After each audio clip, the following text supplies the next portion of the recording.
একটা সময় ছিল যখন অরিজিৎ প্রতিদিন ভাবত এই জীবনটা কিসের জন্য, কার জন্য সে বেঁচে আছে। চারপাশে কেবল ঠকানো, অপমান, একাকিত্ব। সে চাইতো পালাতে, হারিয়ে যেতে, নিজেকেই মুছে ফেলতে। কিন্তু একটা মেয়ের বলা 3টে শব্দ, আমি তোমার পাশে আছি, সবকিছু বদলে দিল। আজ সেই ছেলেই হাজার মানুষের অনুপ্রেরণা। এই গল্পটা শুধু প্রেমের নয়, এটা আত্মবিশ্বাস, ভরসা আর ভালোবাসার এমন এক শক্তির কথা যা একজন মানুষকে গড়ে তোলে ভেতর থেকে। এই ভিডিওটি যদি আপনার মন ছুঁয়ে যায় তাহলে এখনই চ্যানেলটা লাইক আর সাবস্ক্রাইব করে পাশে থাকুন। অরিজিৎ একটা ছোট শহরের ছেলে। বাড়িতে বাবা মা, দারিদ্র্য আর চিৎকারের মধ্যে বড় হওয়া। জীবনে কখনো কেউ বলে দেয়নি তুমি পারো। ছোটবেলা থেকেই শিখেছে চুপ করে থাকো, মুখ বুঝে সহ্য করো। স্কুলে প্রথম দিকে ভালো ছাত্র ছিল, কিন্তু ধীরে ধীরে হেরে যেতে শিখে যায়। কারণ ভালো ফল করেও মা বাবার মুখে হাসি দেখতে পায়নি। কখনো কেউ বলেনি আমি তোমাকে ভালোবাসি ঠিক যেমন তুমি। কিন্তু সে জানত না তার জীবন একদিন বদলে যাবে।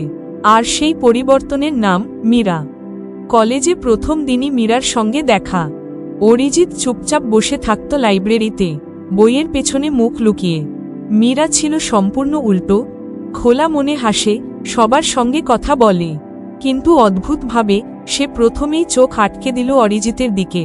তুমি এভাবে চুপ করে থাকো কেন? এই একটা প্রশ্ন অরিজিতের ভেতরের আটকে থাকা কষ্টগুলোকে কাঁপিয়ে দিল। দিন যায়, কথাবার্তা বাড়ে।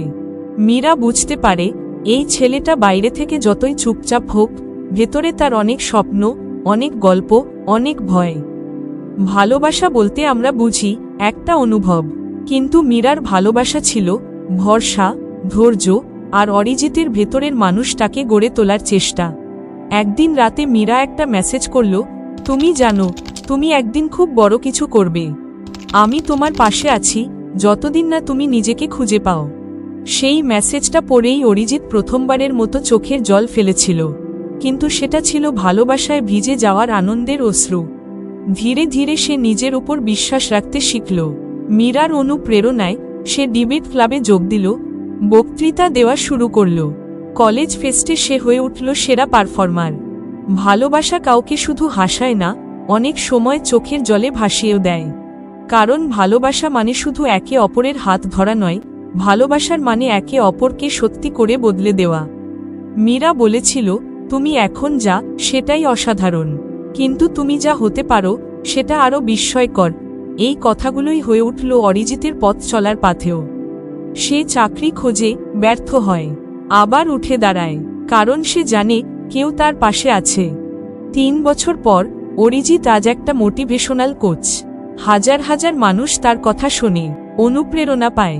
TEDx মঞ্চে দাঁড়িয়ে সে বলেছিল, আমার জীবনের সবচেয়ে বড় পরিবর্তন এসেছে তখন যখন কেউ আমাকে নিঃস্বার্থভাবে ভালোবেসেছিল। মীরা আমাকে বিশ্বাস করতে শিখিয়েছিল নিজের উপর। তাদের ভালোবাসা আজও টিকে আছে। কিন্তু এটা কেবল রোম্যান্স নয়, এটা দুজন মানুষের মিলিত যাত্রা, একজনকে গড়ে তোলার, একজনকে নতুন করে বাঁচার। বন্ধুরা, ভালোবাসা মানে শুধু প্রেমিক প্রেমিকার গল্প নয়। মা বাবার ভালোবাসা, বন্ধুর ভালোবাসা, এমনকি নিজের প্রতি ভালোবাসাও হতে পারে একজন মানুষকে বদলে দেওয়ার মূল হাতিয়ার।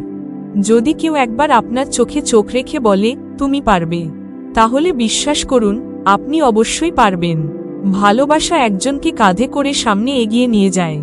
আর যদি আপনি কাউকে সত্যিকারের ভালোবাসেন, তাহলে তাকে শুধু ভালোবাসবেন না, তার স্বপ্নগুলোর সঙ্গীও হয়ে উঠবেন। এই গল্পটা যদি আপনার হৃদয়ে একটু জায়গা করে নেয়, তাহলে একটা কথা মনে রাখবেন, ভালোবাসার সবচেয়ে বড় রূপ হচ্ছে ভরসা। কাউকে শুধু বলুন আমি আছি, সেটা হয়তো তার জীবনটাই বদলে দেবে। ভিডিওটি ভালো লাগলে অবশ্যই চ্যানেলটা লাইক করে দিন এবং সাবস্ক্রাইব করে পাশে থাকুন। আর এই গল্পটা বন্ধুদের সঙ্গে শেয়ার করুন।